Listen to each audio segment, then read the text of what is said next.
시청자 여러분 안녕하십니까? 우리나라 리서치 분야에 아주 전설을 잇게 되시는 전 IB 투자증권의 이렇게 신성호 사장님 모셨습니다. 신사님 안녕하십니까? 예, 네. 안녕하십니까? 오랜만입니다. 궁금한 것이 지금의 그 장세. 요즘 주식시장 그 움직임을 대체로 설명하는 것이 유동성 장세라고 이렇게 이야기들을 합니다. 네네. 그런데 종전에 증권시장에서 유동성 장세라는 의미는 경기 회복 직전에 그 이전에 풀린 자금과 낮아진 금리로 인해서 주가가 상승하는 것을 의미했었습니다. 네네. 즉 경기가 좀 조만간 회복될 것이다. 그것도 추세적으로 네네. 충분히 회복될 것이다. 라는 전제나 또는 가정 하에서 그 성립됐던 것 시장에 있었습니다. 네네. 경기 회복 직전에 어떤 주가가 상승하는 양태를 이렇게 유동성 장세라고 이렇게 우리가 이야기했었습니다. 그런데 근간 증권시장에서 물론 이거 우리나라뿐만 아닙니다. 네. 뭐 국제적인 현상입니다마저도 사용하는 유동성 장세라는 용어는 투기 대신에 사용하는 것 같습니다. 최근에 증시가 타오르는 모습에 대해서는 예. 산불 같다 이렇게. 예, 그렇게도 저는 표현을 네네. 하고 있는데요. 그거에 대해서 좀 말씀 좀 해주시기 바랍니다. 예, 현재 벌어지는 현상은 마치 정말 산불 같습니다. 산불은 강풍을 타게 되면 순식간에 확 번지게 되죠. 네네. 굉장히 반응이 셉니다. 네. 잡을 수가 없습니다.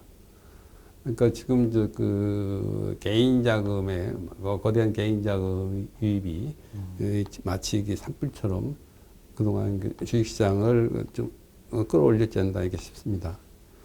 그리고 아직도 그 산불은 좀 남아있는 것 같습니다. 네네. 하지만 산불은 오래 지속되지는 않습니다. 특히 산불이 심하게 되면은 심할수록 그 지역은 모두 초토화됩니다. 그러니까 다시 말씀드리자면 현재 개인 투자가들은 제가 받는 느낌은 네네. 개인 투자가들은 지금 술래잡기를 하는데 나는 술래잡기에서의 술래가 되지 않을 것이다 라고 하는 생각을 하고 있는 거 아닌가 하는 우려도 있습니다.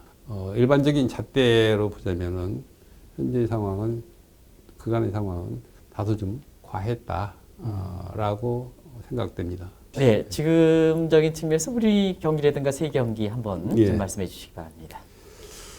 예, 지금 말씀하신 것처럼 이게 모든 국가가 지금 대대적으로 경기 부양에 나서고 있습니다. 네. 현재 경기 부양 규모는 금융위기 때 그때보다 더 규모가 크지 않나 싶습니다. 네. 금융위기 때도 경기 부양 규모는 대공황 때 경기 부양 규모보다 훨씬 컸었습니다. 네. 이런 점에서 보자면 실로 현재의 경기 부양 규모는 그야말로 이거 천문학적이다. 우리가 뭐 이렇게 헬리콥터에서 뭐 불을 뛴다 하고 있습니다만서도 우리가 정말 생각하기 어려운 이런 그 부양이 지금 이어지고 있습니다. 그러나 이러한 이제 대대적인 부양에도 불구하고 향후 경기는 그렇게 좋아 보이지는 않습니다. 현재 IMF는 올해 세계 성장률을 마이너스 3%로 예측했습니다. 당초 올 연초에 IMF가 내다본 성장률은 3.1%였습니다. 플러스 3.1%였습니다. 예, 그러니까 마이너스 6포인트를 이렇게 만드는 거죠. 그리고 또 내년에 5.8%가 될 것이라 이렇게 추정을 하고 있습니다만.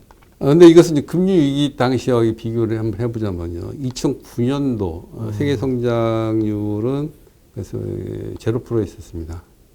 2010년에는 5.4%였습니다. 그것과 비교해 보자면은 지금 현재 상황 매우 나편입니다. 주식은 지금 나쁘지만 예. 주식은 미래에 대해서 반영하니까 우리가 보통 얘기할 때 뭐 U자형으로 가느냐, V자형으로 가느냐, L자형으로 가느냐 이런 쪽이 중요하지 않겠습니까? 예, 이 IMF의 전망치, 과거치를 한번 제가 한번 쭉 2000년부터 한번 훑어봤습니다. 네네. 근데 IMF의 전망은 객관적입니다. 실제치하고 예상치하고 비교해 보면은 늘 10에서 한 15%가량 오버해서 추정하고 있습니다. 현재 예상하고 있는 그 IMF 추정치보다 낮지 않을까라는 이런 생각이 들고요. 사실 저 개인적으로는 이 월드뱅크 쪽 이야기가 좀 더 와 닿는데 월드뱅크는 올해 세계 성장률을 마이너스 5.1%, 네. 내년에는 플러스 1%. 사실 플러스 1%라는 것은 뭐 제로 프로랑 마찬가지죠. 예, 이제 그런 쪽인데 월드뱅크 쪽 과거의 일반적 사례에 적용해 보자면은 월드뱅크 쪽 이야기가 더 현실적이지 않나 이게 생각이 됩니다. 여하튼 이런 것은 경기 침체가 굉장히 좀 오래 간다. 아까 말씀드린 L자형이나 뭐 나이키형 뭐 이런 형태의 이제 세계 경기 가능성 이런 부분들을 얘기하는 건데요. 네.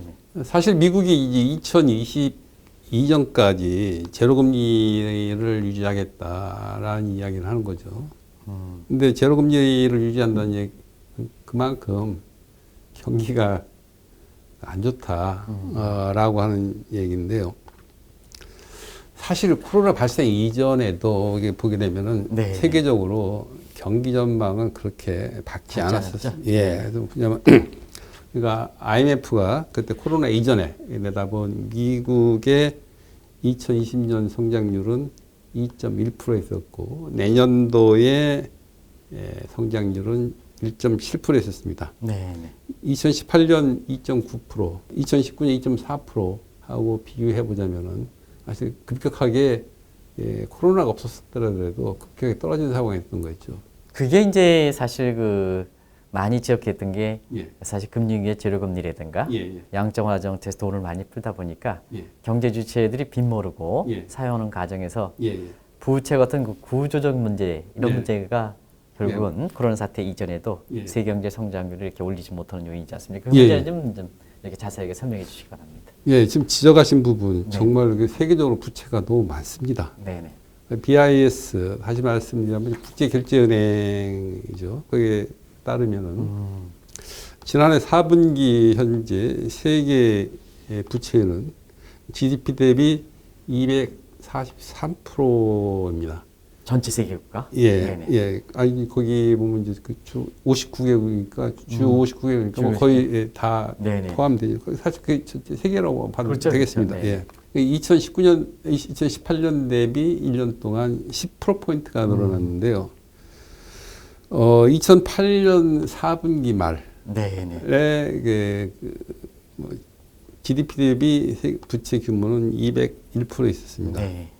이거 비교하면 사실 좀 꽤 늘어났는데 네. 제가 사실 우려하는 것은 뭐냐면은 이것보다도 2008년 대비 2009년에 GDP 대비 부채가 30%포인트나 올랐습니다. 그러니까, 그러니까 2008년에 201%였던 것이 2009년에는 231%가 됐습니다. 네. 30%포인트가 있죠. 근데 올해 각국 정부가 사실 금융위기 때보다 더 많은 지원을 했습니다. 네. 그러면 2008년, 9년 그 사례에 비춰보자면은 부채가 더 엄청나게 이게 점핑했지 않나.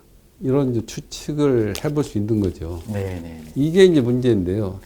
근데 이제 문제는 또 특히 또 이번에 경기 부양에 사용된 그 돈들의 용처가 대부분이 이 소모성 자금이라는 거죠. 상당 부분이. 그렇죠. 좀 투자라든가 새로 재생산이라든가 이런 쪽에 들어가는 자금이 아니라 뭐 지원금 통해서 소비를 촉진시키는 예, 소모성 자금이라는 성장치 거죠. 지속 가능한 기반에 투자하는 게 예, 아니고 예. 네네.